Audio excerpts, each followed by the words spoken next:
북한의 진로 확실성 있게 이끌어 주시는 최고의 분들을 우러러 격정이 Untuk mendukung sumber daya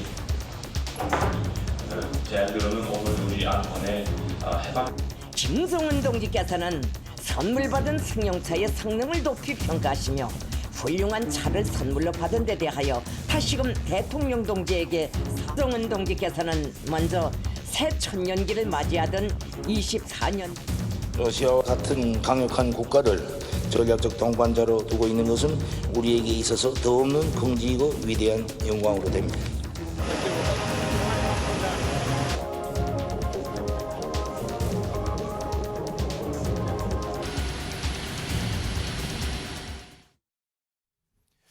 예, 북한과 러시아 두 정상의 만남 있었죠.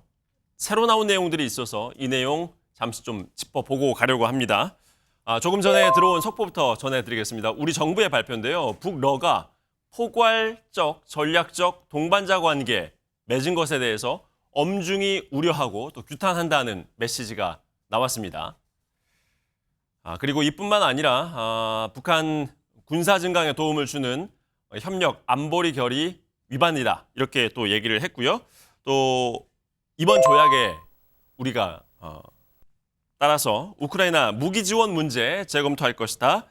그리고 한미 확장 억제력 더욱 강화할 것이다. 또 자동 군사 개입 이 부분에 대한 언급도 있었습니다. 자동 군사 개입까지는 아니어도 동맹에 가깝다. 이런 메시지들 지금 내고 있는데요. 집중적으로 하나하나 분석해 보도록 하겠습니다. 지금 전화로 문성묵 한국국가전략연구원 통일전략센터장님 나와 계십니다. 센터장님 들리십니까? 네, 안녕하십니까? 예, 러시아 푸틴 대통령이 머무른 시간은 단 하루였지만 상당히 많은 얘기를 나눈 걸로 보여요. 일단 승용차도 번갈아 운전을 하면서 상당히 친밀감을 과시를 했는데 센터장님께서는 두 정상의 만남 좀 어떻게 보셨습니까? 예, 사실 국제사회가 모두 우려를 하고 있고 특히 미국은 푸틴의 북한 방문을 불법으로 규정을 했거든요.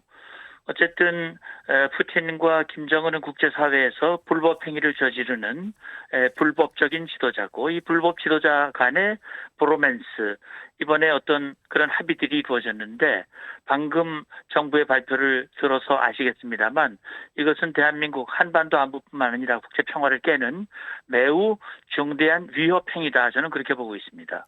예, 조금 전 이제 정부 발표 내용 잠시 후에 하나하나 좀 짚어보도록 하고요. 네. 눈에 띄는 장면은 푸틴 대통령이 러시아산의 최고급 승용차를 선물을 했단 말이죠. 네. 센터장님도 보셨습니다만 네. 이거는 명백하게 대북제재 위반에 해당하는 거 아니겠습니까? 그럼에도 그렇죠. 불구하고 이러한 선물을 푸틴 대통령이 가지고 간 이유와 의도 이런 거는 뭐라고 봐야 될까요? 일단 이번 푸틴의 방북은 김정은 작년 9월 보스토친이 방러에 대한 답방 형식이지만 김정은이 간절히 원했던 것 같고요. 이번에 평양을 가면서 선물 중에 하나를 이 아우루스를 주었는데 네. 국제사회가 아무리 불법으로 규정을 하고 제재를 가한다 하더라도 국제사회와 제재와 불법 아무런 상관이 없다 우리에게는 마음대로 하겠다라고 하는 것을 아주 보란 듯이 이번에 선물을 줬다고 생각을 합니다. 예. 센터장님이 보실 때 이번에 발표한 또 공개된 내용 중에서 가장 우리 입장에서는 좀 심각하게 바라봐야 할 대목은 어떤 걸로 보이십니까? 사실 이번에 합의한 조약의 제목은 포괄적인 전략적 동반자 관계에 관한 조약 이렇게 나와 있지만 실제 그 조약, 공개된 조약의 내용을 보면 1961년 소련과 맺은 동맹조약과 내용이 거의 다르지 않습니다. 네.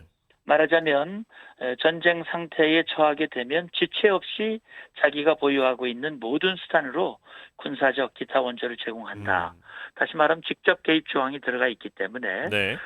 푸틴이 동맹이라는 표현을 하지 않았지만 김정은이 동맹이라는 표현을 여러 번 강조를 했고 그래서 이것은 유사시 한반도의 안보를 근본적으로 위협하는 그런 합의가 됐다. 물론 이것이 어떻게 이행될지는 좀 두고 봐야 되겠습니다만 예. 그렇습니다. 1961년도 맺었던 동맹조약과 거의 같다. 이런 분석을 주셨는데 네. 이 내용 조금만 더 얘기 나눠보겠습니다. 그러면 만약에 전쟁이 벌어지면 한반도에 자동으로 군사 개입을 할 수 있다는 의미로 우리가 해석해야 되는 겁니까? 예, 물론 문장을 자세히 보면 이렇게 되어 있습니다. 개별 또는 여러 국가들로부터 무력 침공을 받아 네. 전쟁 상태에 처하게 되는 경우 이렇게 해놨거든요. 네. 그러니까 지금 사실 6.25 전쟁 정전협정 체결 70년이 흘렀거든요. 예. 북한이 외부로부터 공격받은 적이 없습니다. 네. 러시아도 마찬가지입니다.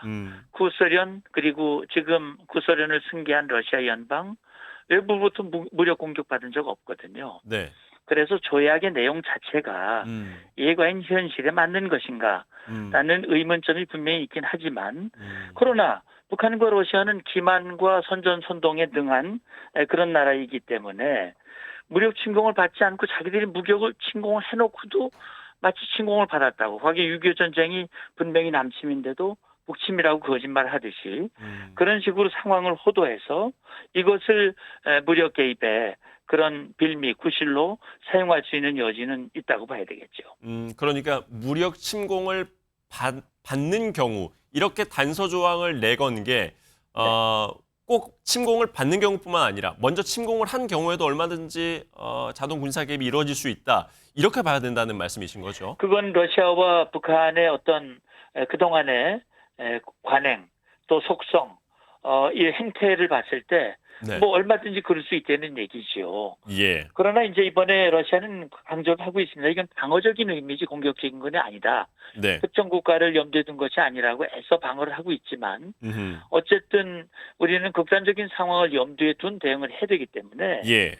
이 4조 이번에 합의한 이 조약의 4조 조항은 말은 동맹이 아니라고 얘기를 하지만 예. 동맹 조약과 같은 그런 내용의 합의가 들어가 있다 이렇게 봅니다. 예. 지금 말씀 주신 이 부분에 국제사회가 매우 주목을 하고 있는데 이렇게 자동 군사 개입 조항까지 두 국가가 넣은 이유와 의도는 뭐라고 봐야겠습니까? 실제 이제 조약의 앞에 부분을 보면 전문에 보면요 그런 얘기를 하고 있어요. 뭐 푸틴도 여러 차례 강조를 했습니다만 패권주의적 기도와 일극 세계 질서를 강요하려는 책동으로부터 국제적 정의를 수호한다. 다시 말하면 미국의 또는 서방의 개입 간섭을 받지 않고 러시아가 중심으로 하는 유라시아 국제 질서의 이 푸틴 다시 말하면 러시아가 중심이 될 것이고 이걸 김정은이 적극 지지하기 때문에 함께하는 세력으로서 미국을 향해서 대한민국을 향해서 강력한 모습을 연대 동맹하는 모습을 보여주고자 하는 그런 예. 의도가 담겨져 있다고 생각합니다. 예. 우리는 뭐 공개된 내용만 가지고 분석을 해볼 수밖에 없습니다만 현재 나온 내용으로 봤을 때는 북한과 러시아 서로 윈윈, 서로 뭔가를 많이 가져가는 회담으로 보시는지 아니면 어느 한쪽 국가가 더 많은 걸 챙겨간 회담으로 보시는지요? 서로가 챙겨간 부분이 분명히 있죠. 결과적으로 보면 김정은의 필요를 채워주는 다시 말하면 답방으로부터 시작해서 이번에 동맹에 버금가는 조약을 체결하고 김정은의 요구를 들어줬다는 점에서는 김정은이가 많은 것을 얻었다. 예. 이렇게 볼 수도 있습니다만 또 푸틴으로서도 김정은에게 사실 푸틴의 불법 러시아 침공이라든지 이런 걸 일관되게 일편단심으로 지지하는 국가 지도자는 사실 몇 안 되거든요. 네. 그중에 김정은이고 김정은이 여기서도 약속을 했습니다. 아주 변함없이 무조건적으로 푸틴 러시아의 정책을 지지하겠다라고 얘기를 했기 때문에 푸틴으로서도 국제사회에서 고립되고 또 불법으로 간주되고 있는데 예. 이렇게 우군을 확보했다고 하는 것은 푸틴으로서도 손해보는 장사는 아니다 이렇게 예. 생각합니다. 러시아의 최첨단 군사기술 이게 북한에 나중에 이식되는 게 아니냐 이런 우려들이 있지 않았습니까? 이 부분은 어떻게 대화를 나눈 것 같나요? 예, 실제 보면요.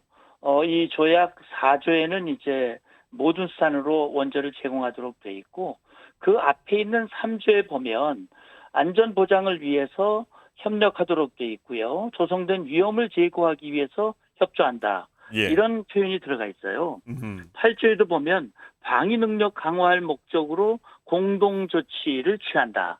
이런 얘기가 나오거든요.